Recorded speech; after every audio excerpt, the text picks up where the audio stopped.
I acquired a little Tomo, a little Thomas, which the seller said had a gear issue. Didn't go into any other thing than it ran awfully.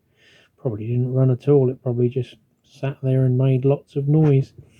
The gear housing and the motor is in the back here. I've replaced it back on.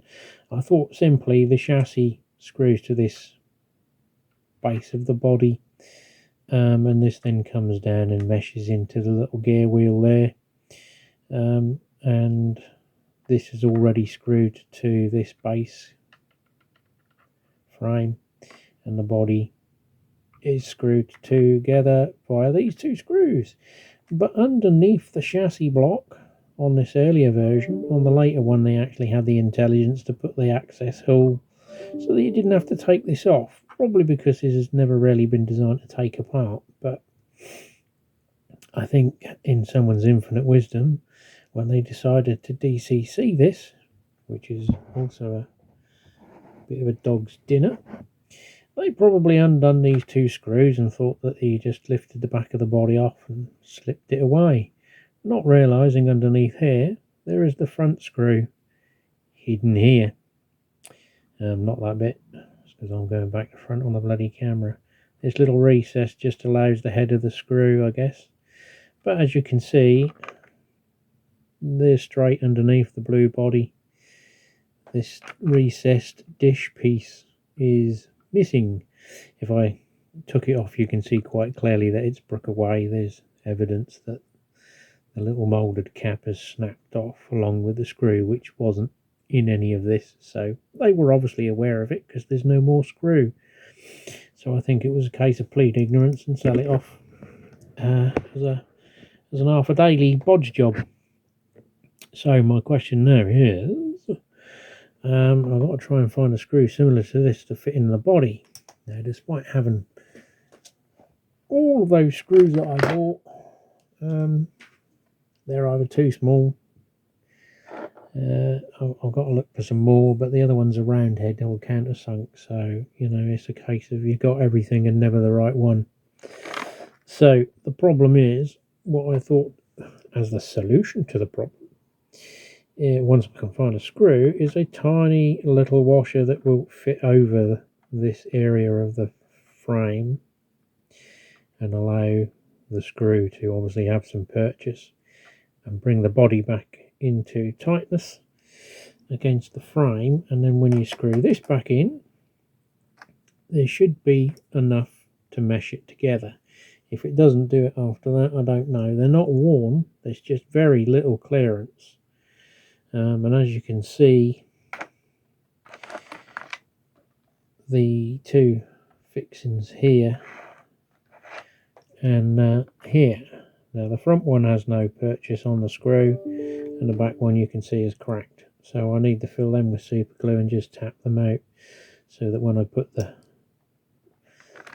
gear block in with the wheels, they'll actually grip as well, because obviously if that's not flush to this frame, we're basically got the same problem that the gears won't mesh.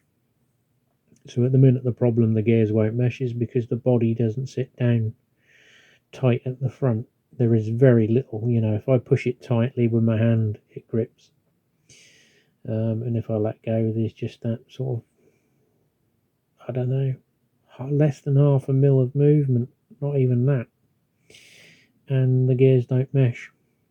So it's not very good design tolerance wise, and I thought these were supposed to be fairly robust because obviously kids play with them, so they're going to get knocked and dropped, but hey ho. So this is my attempt to repair it and see, but the other problem I haven't come to tell you about is obviously once I put the washer and the screw in, it's going to sit proud, which means it's going to foul this.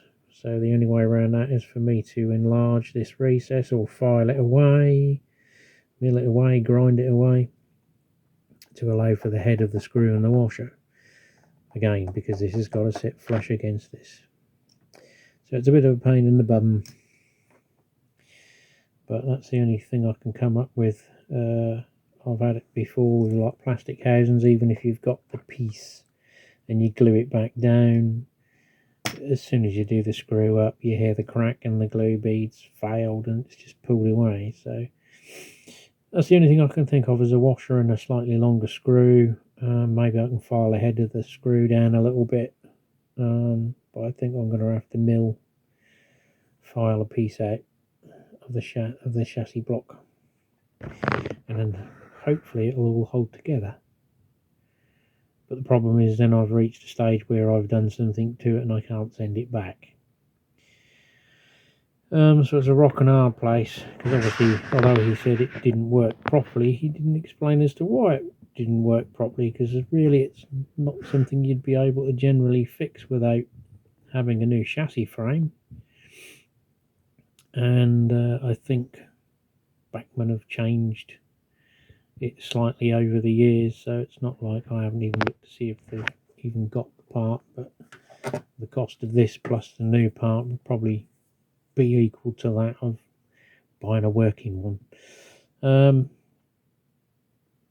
So I'm all in, really. I've got to get it working. So we've narrowed it down. Oh, something like that would have been handy, where the sort of washer is combined into the screw. Unfortunately, it's small, but not small enough for what we need. A rummage around my odds and sods bin. I think that's probably a screw out of a terminal from a switch, wasn't it? Oops. Or this little tiny self-tapper, which again is still far too big, but the options for a washer are as such. I think that one, the profile is going to be a problem because it's one of those anti-shake washers. So I've managed to get this off a piece of switch gear. That's the right width, and it's just about able to cope with the head of the screw without dropping through the centre hole. This is a solder tag, so I could cut the tag bit off and use that as the backing piece. So the next problem is to find something like that. So as you can see from that picture I just put in, I went for the solder tag and just nibbled around it with the cutters, so that fit, and a small terminal type screw I managed to cut in and out a couple of times, running it through. Seems to have cut a thread and held. So the body is now as one with the frame. The problem I thought I would have, I have, which is the fact that that little hole is, or recess, is nowhere near as going to cover that washer. So it still sits high, the gears don't mesh. So the only option now is to get the old Dremel out or a file and cut a slot in there big enough to house the diameter of the washer, and maybe an increase in depth to allow for the screw head as well. That might be the next problem. So I had to disconnect it from the bodywork and the dog's dinner of a DCC decoder wiring, which I don't know whether they've used that crappy liquid plastic tape stuff that they advertise, because obviously solder joints don't supposed to look like that. So it looks like I'm going to be redoing all that, but obviously I wanted to know I've got a working loco first before I worry about putting the chip back in. So hopefully none of these wires snap during the course. So I'm now going to have to take that little screw out, take the base plate off with the pickups, because obviously if I'm going to file this, there's all going to be metal bits going everywhere, and the less there is to be contaminated by it, the better. So I'm now going to have to deep clean it afterwards. Some simple little job turns into a bigger and bigger one, but let's see what happens. So now I've freed the pickup keeper plate and the wheel set, you can just see the washer protruding in front of the block, which means it doesn't quite sit. And you can see underneath there isn't a lot of meat there exposed for the gears to mesh, so everything's got to be as tight and as close as it can possibly get. So hopefully after all this we're not going to end up with a pile of bits. So what I've done now, as you can see, I've took that out to accommodate the washer and the screw head, and what I've done is just ran a file over the tops here and here, so it may just give it a slightly lower profile, helping the gears mesh. But obviously we get to the point where the other parts here and there start to touch the plastic underside of the motor and frame piece there, so probably got about as far as I can get with it. So now it's a case of cleaning it up, reassembly and a little lubrication, and sorting out the wires and see if we can get it going again. So we've moved on, I've reassembled it. I haven't put the screws in yet. I have just put a drop of glue down the hole of each those little spigots where the screws go, just to help seal and grip the screws again. So I'm just waiting for that to go off. But while it's sat down there now nice and flush, I can't free spin the wheels. They're not rubbing on the gear, they're meshing, which is a good sign, hopefully, fingers crossed.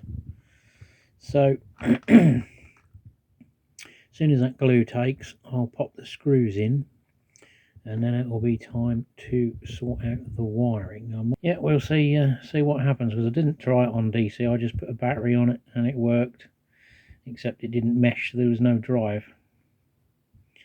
So we've diagnosed the issue, now we're trying to solve the problem, so hopefully we'll know shortly. Or you will do anyway. I'm going to have to wait an hour or so. So I hope the camera shows that black goo on the joint. I'm now in the process of removing the tape and putting heat shrink, but that black goo, I think, is that liquid insulation tape that's advertised sometimes.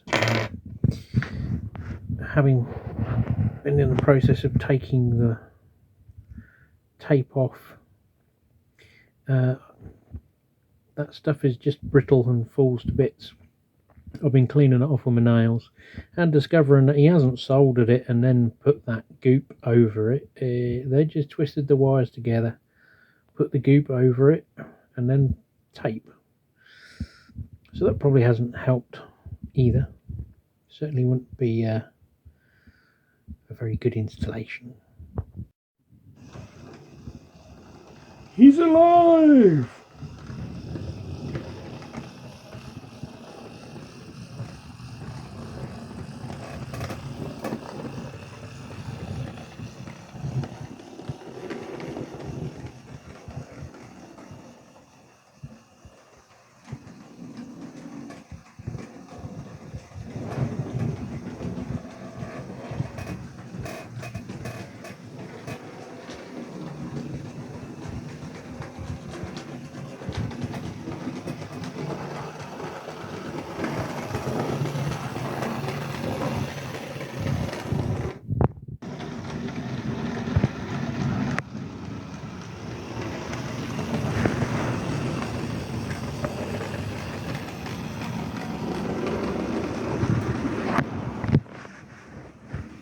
Well, I'd say that's a win.